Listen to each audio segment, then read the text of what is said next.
राधे राधे। स्वागत है आप सबका आपके अपने चैनल निष्ठा भक्ति भाव पर। शुक्रवार का दिन शक्ति की देवी संतोषी माता को समर्पित होता है।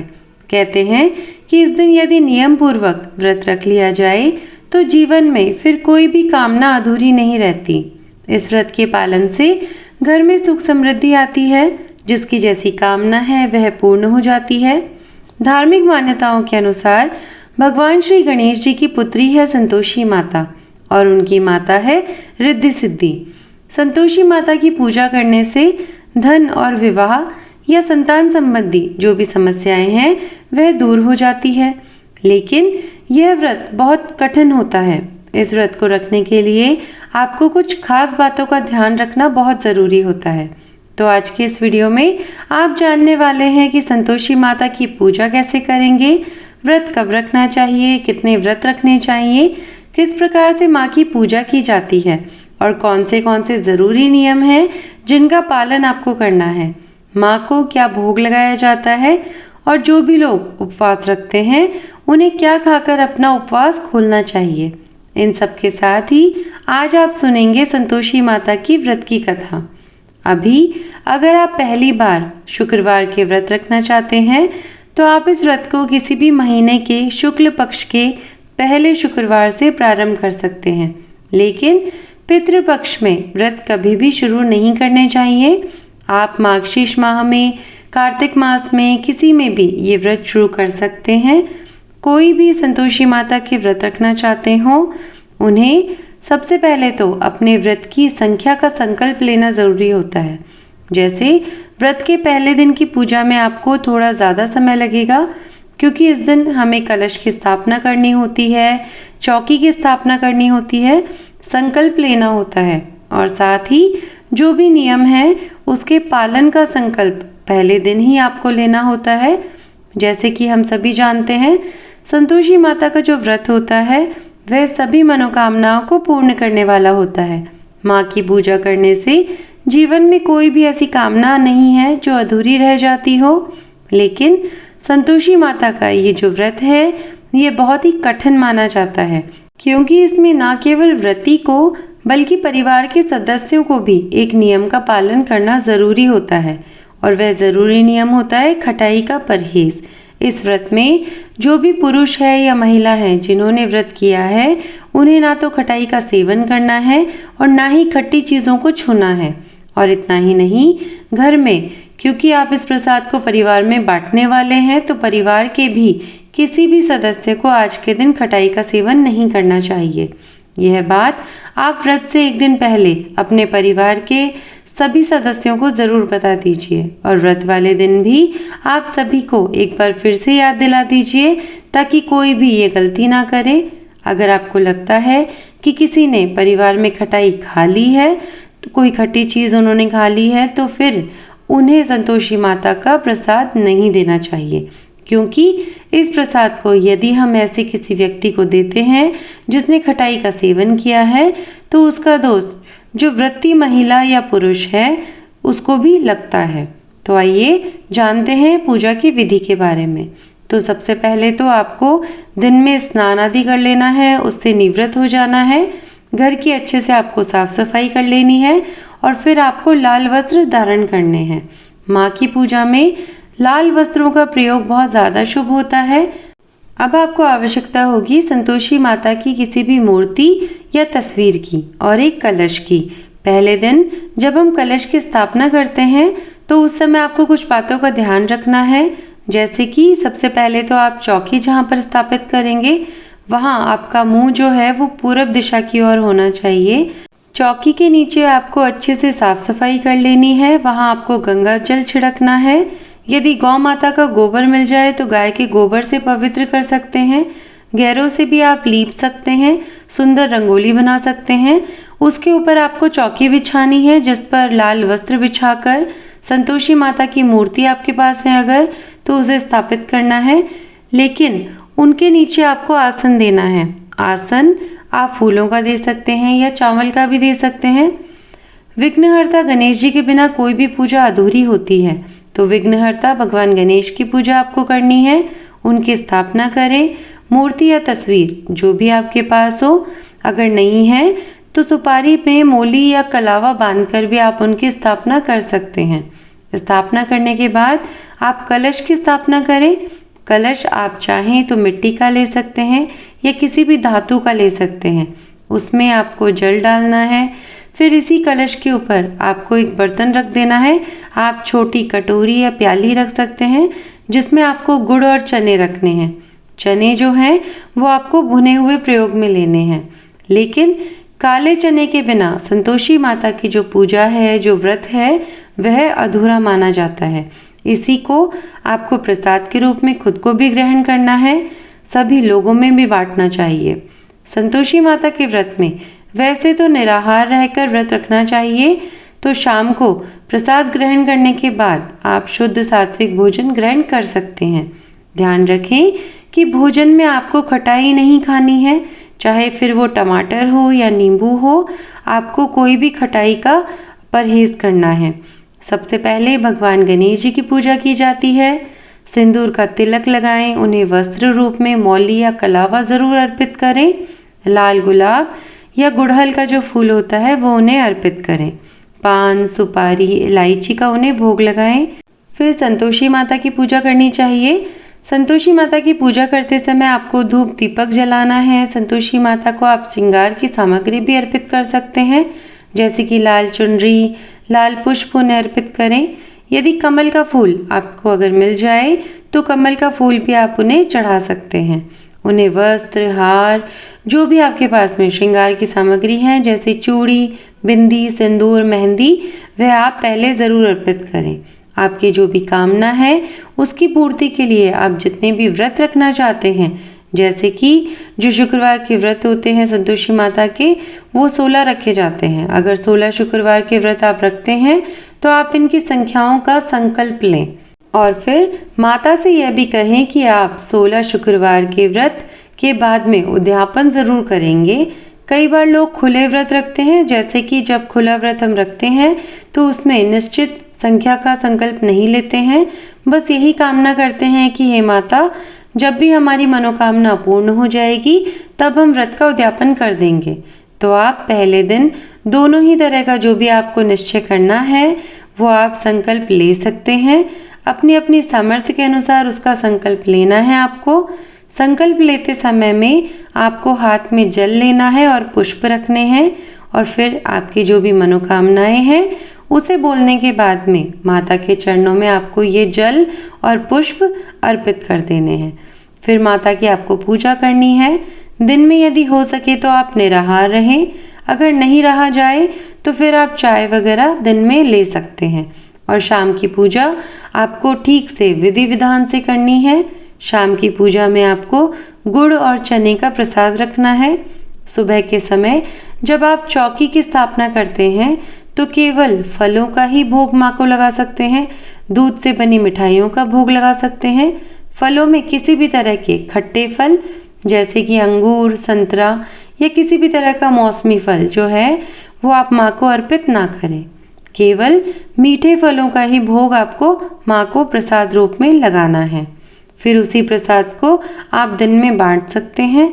शाम के समय जब व्रत की कथा पढ़ें या सुने तो हाथ में थोड़े से आपको चने और गुड़ रखना है और फिर उसके बाद में कथा समाप्ति पर इस चने और गुड़ को गौ माता को ज़रूर खिलाना चाहिए। आप भोग जो लगाते हैं उसका एक हिस्सा आपको गौ माता के लिए ज़रूर निकालना चाहिए। अगले दिन गौ माता को यदि हो सके तो उसी रात को या फिर अगले दिन आप गौ माता को ज़रूर ये प्रसाद खिला दें। शाम की पूजा सूर्यास्त के बाद आप कभी भी कर सकते हैं और जब शाम की पूजा करें तो उस समय आपको व्रत की कथा ज़रूर पढ़नी या सुननी चाहिए। जो भोग आपने माँ को लगाया है उसे परिवार के सभी सदस्यों में बांटना चाहिए, लेकिन आपको ध्यान रखना है कि किसी ने भी ऐसे सदस्य ने यदि गलती से खटाई का सेवन कर लिया है तो उसे आपको प्रसाद नहीं देना चाहिए, क्योंकि ऐसा करने से आपको भी दोष लग सकता है। और खुद भी इस बात का ध्यान रखना है कि अगर आपसे भूखे नहीं रहा जाता है, फलाहार नहीं कर पा रहे हैं, तो शाम को जो आपने प्रसाद चने और गुड़ का लगाया है माता को, उसे आप पहले प्रसाद रूप में ग्रहण करें। फिर उसके बाद में आप किसी भी समय शुद्ध सात्विक भोजन ग्रहण कर सकते हैं। आप सेंधे नमक से बने भोजन का प्रयोग कर सकते हैं। भोजन में आप आलू, पूरी, खीर, सब्जी, हलवा इनका सेवन कर सकते हैं। और आपको ध्यान रखना है कि भोजन में भी आपको किसी भी खट्टी वस्तु का प्रयोग नहीं करना है। जो चौकी आपने स्थापित की है, कलश की जो स्थापना की है, उसे अगले दिन की पूजा करने के बाद में आपको हटा देना चाहिए। कलश के अंदर जो भी जल है उसका आप छिड़काव घर में कर दें। बाकी बचे जल को किसी भी पौधे में अर्पित कर दीजिए। तुलसी जी के पौधे में इस जल को अर्पित नहीं करना है। और जो सिक्का आपने कलश के अंदर डाला है उसे आप अपने पास रखें। चाहे तो आप अपनी तिजोरी में रख सकते हैं, नहीं तो अगली बार जब भी आप पूजा करें तो आप फिर से जल के अंदर आप इस सिक्के को डाल सकते हैं। तो चलिए अब सुनते हैं संतोषी माता की व्रत की कथा। पौराणिक कथा के अनुसार एक बुढ़िया थी। उसके 7 बेटे थे। 6 कमाने वाले थे जबकि एक निकम्मा था। बुढ़िया 6 बेटों की रसोई बनाती, भोजन कराती और उनसे जो कुछ जूठन बचती वह 7वें को दे देती। एक दिन वह पत्नी से बोला, देखो मेरी माँ को मुझ पर कितना प्रेम है। तो पत्नी बोली, क्यों नहीं, सबका झूठा जो तुमको खिलाती है। तो 7वां बेटा बोला, ऐसा नहीं हो सकता, मैं जब तक आंखों से देख ना लूं मान नहीं सकता। तो बहू ने हंसकर कहा, देख लोगे तब तो मानोगे ना। कुछ दिन बाद त्योहार आया। घर में 7 प्रकार के भोजन और चूरमे के लड्डू बने। वह जांचने को सिर दुखने का बहाना कर पतला वस्त्र सिर पर ओढ़े रसोई घर में सो गया। वह कपड़े में से सब देखता रहा। 6 भाई भोजन करने आए। उसने देखा माँ ने उनके लिए सुंदर आसन बिछा नाना प्रकार की रसोई परोसी और आग्रह करके उन्हें जिमाया। वह देखता रहा। 6 भाई भोजन करके उठे। तब माँ ने उनकी झूठी थालियों में से लड्डुओं के टुकड़े उठाकर एक लड्डू बनाया। जूठन साफ कर बुढ़िया माई ने 7वें बेटे को पुकारा, बेटा 6 भाई भोजन कर गए, अब तू ही बाकी है, उठ, तू कब खाएगा। तो 7वां बेटा कहने लगा, माँ मुझे भोजन नहीं करना, मैं अब परदेश जा रहा हूँ। तो माँ ने कहा, कल जाता हो तो आज ही चला जा। तो वह बोला, हाँ आज ही जा रहा हूँ। यह कहकर वह घर से निकल गया। चलते समय पत्नी की याद आ गई। वह गौशाला में उपले बना रही थी। वहाँ जाकर बोला, हम जावे परदेस, आवेंगे कुछ काल, तुम रहियो संतोष से, धर्म आपनो पाल। तो पत्नी बोली, जाओ पिया आनंद से, हमरो सोच हटाए, राम भरोसे हम रहें, ईश्वर तुम्हें सहाय। 2 निशानी आपन, देख धरू में धीर, सुधी मति हमरे विसारियो, रखियो मन गंभीर।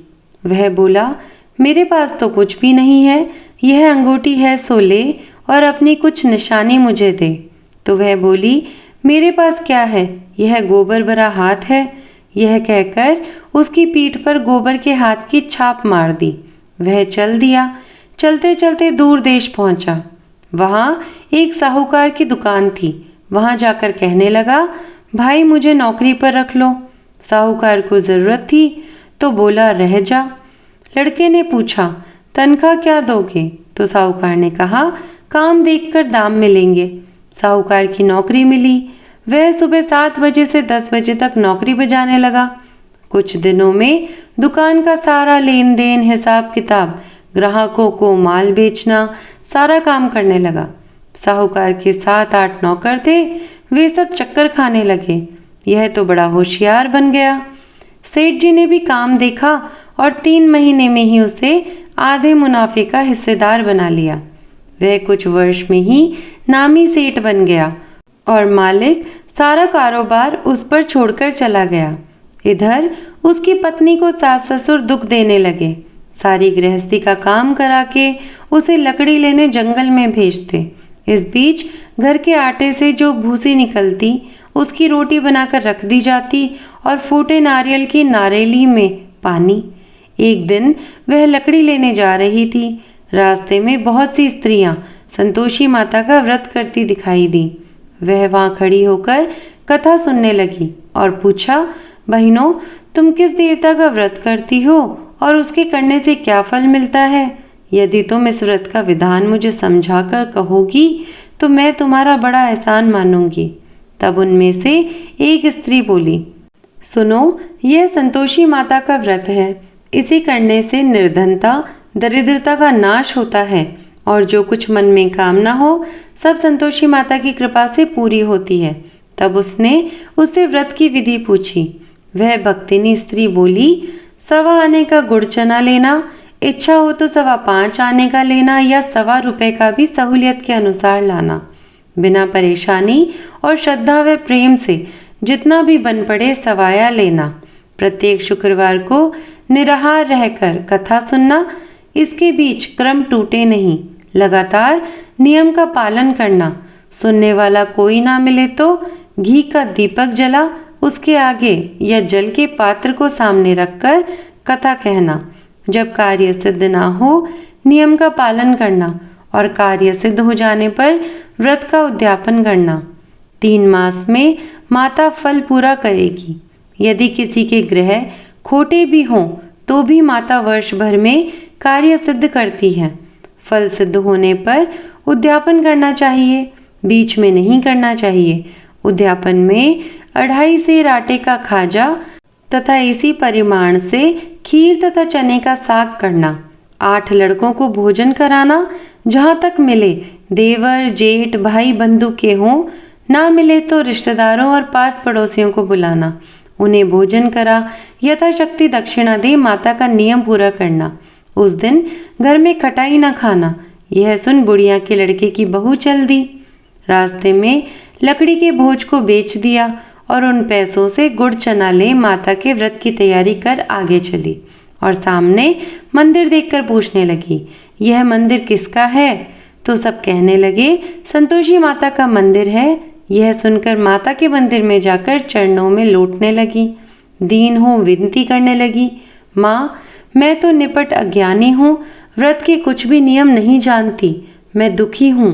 हे माता जगत जननी, मेरा दुख दूर कर, मैं तेरी शरण में हूँ। माता को दया आ गई। एक शुक्रवार बीता कि दूसरे को उसके पति का पत्र आया और तीसरे शुक्रवार को उसका भेजा हुआ पैसा आ पहुँचा। यह देख जेठ जिठानी मुंह से कोड़ने लगे। लड़के ताने देने लगे।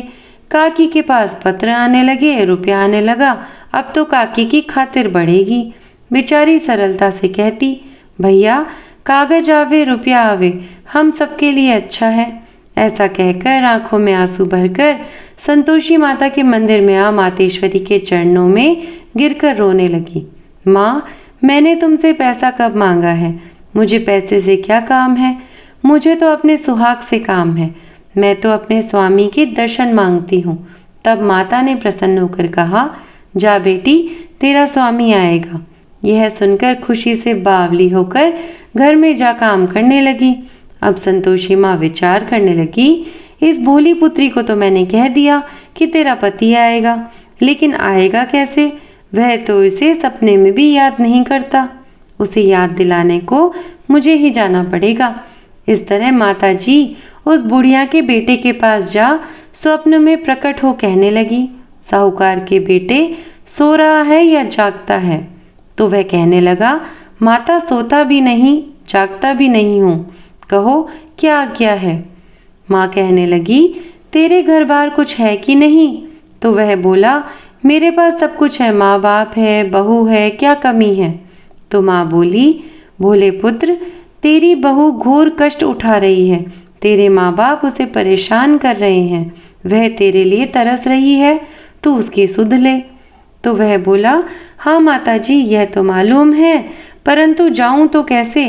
परदेश की बात है, लेन देन का कोई हिसाब नहीं, कोई जाने का रास्ता नहीं, कैसे चला जाऊं?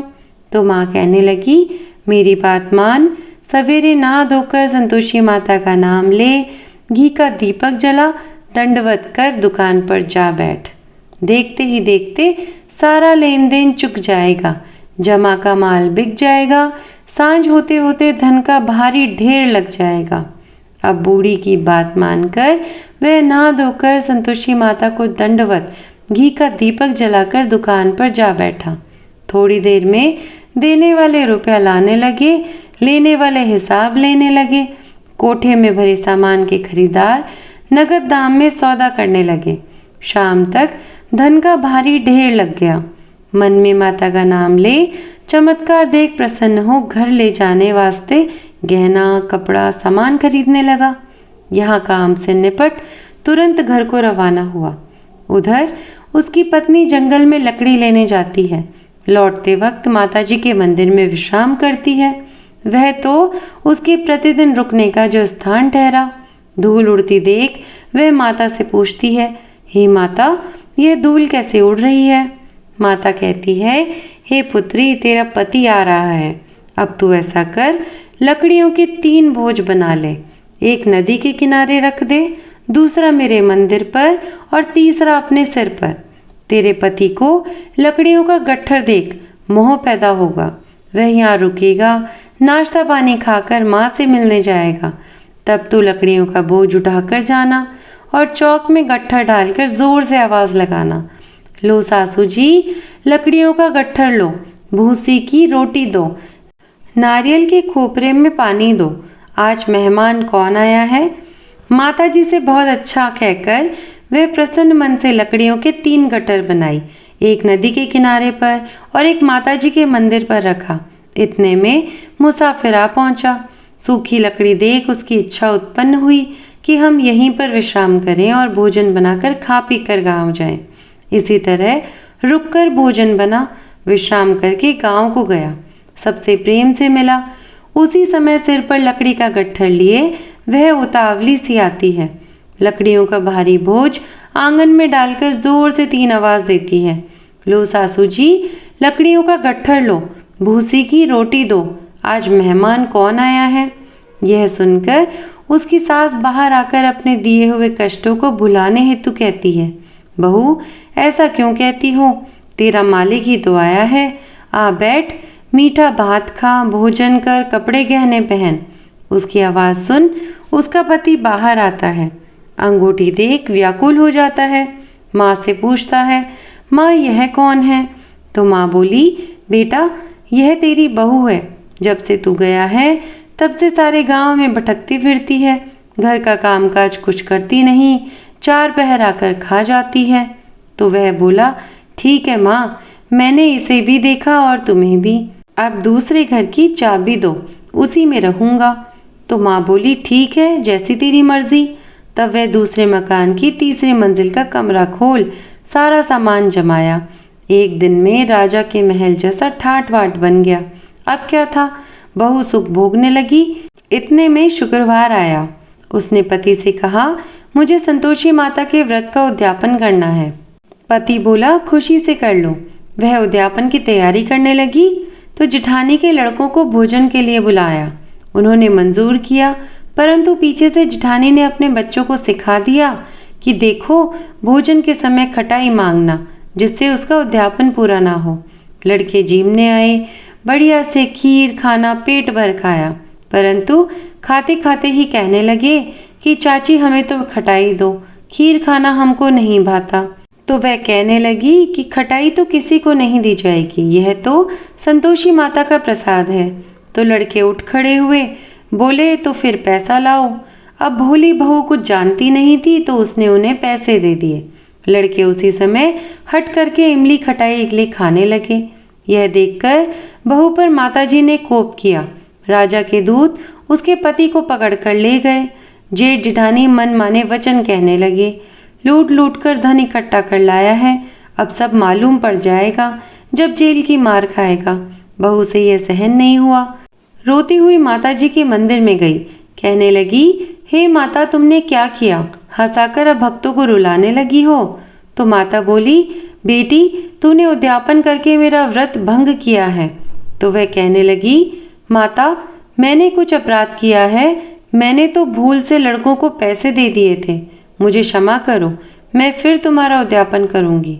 तो माँ बोली कि अब भूल मत करना।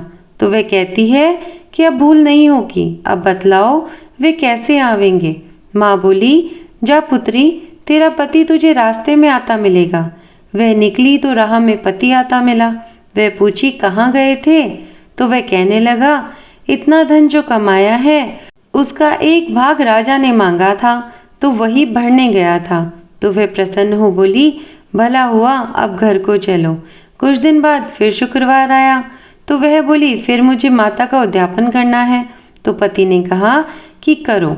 बहू फिर जेठ के लड़कों को भोजन को कहने गई तो जिठानी ने एक दो बातें सुनाई और सब लड़कों को सिखाने लगी, तुम सब लोग पहले ही खटाई मांगना। लड़के भोजन से पहले ही कहने लगे, हमें खीर नहीं खानी, हमारा जी बिगड़ता है, कुछ खटाई खाने को दो। तो वह बोली, खटाई किसी को नहीं मिलेगी, आना हो तो आओ। तो वह ब्राह्मण के लड़के लाकर भोजन कराने लगी। यथाशक्ति दक्षिणा की जगह एक एक फल उन्हें दिया। संतोषी माता प्रसन्न हुई। माता की कृपा होते ही 9वें मास में ही उसके चंद्रमा के समान सुंदर पुत्र प्राप्त हुआ। पुत्र को पाकर प्रतिदिन माताजी के मंदिर को जाने लगी। माँ ने सोचा, यह रोज आती है, आज क्यों न इसके घर चलूं। यह विचार कर माता ने भयानक रूप बनाया। गुड़ चने से सना मुख, ऊपर सूंड के समान होठ, उस पर मक्खियां भिनभिना रही थी। दहली पर पैर रखते ही उसकी सास चिल्लाई, देखो रे, कोई चुड़ैल डाकिनी चली आ रही है। लड़कों, इसे भगाओ नहीं तो किसी को खा जाएगी। लड़के भगाने लगे, चिल्लाकर खिड़की बंद करने लगे। बहू रोशनदान से देख रही थी। प्रसन्नता से पगली बन चिल्लाने लगी, आज मेरी माताजी मेरे घर आई है, वह बच्चे को दूध पीने से हटाती है। इतने में सास का क्रोध फट पड़ा। वह बोली, क्या उतावली हुई है, बच्चे को पटक दिया। इतने में माँ के प्रताप से लड़के ही लड़के नजर आने लगे। तो वह बोली, माँ, मैं जिसका व्रत करती हूँ यह वह संतोषी माता है। सबने माताजी के चरण पकड़ लिए और विनती कर कहने लगे, हे माता, हम मूर्ख हैं, अज्ञानी हैं, तुम्हारे व्रत की विधि हम नहीं जानते। व्रत भंग कर हमने बड़ा अपराध किया है। जग माता, आप हमारा अपराध क्षमा करो। इस प्रकार माता प्रसन्न हुई। हे माता, जैसे बहू को प्रसन्न किया, जैसा फल दिया, वैसा हम सबको देना। कहानी कहने वाले को, सुनने वाले को, सभी को देना। तो बोलो संतोषी माता की जय। उम्मीद है आज का वीडियो आपको पसंद आया होगा। अगर वीडियो अच्छा लगा हो तो वीडियो को लाइक और शेयर करिएगा, और अगर आप हमारे चैनल पर नए हैं तो चैनल को सब्सक्राइब करके बेल आइकन ज़रूर दबाइएगा, ऐसी ही और भी वीडियोस देखते रहने के लिए। तब तक के लिए धन्यवाद। राधे राधे।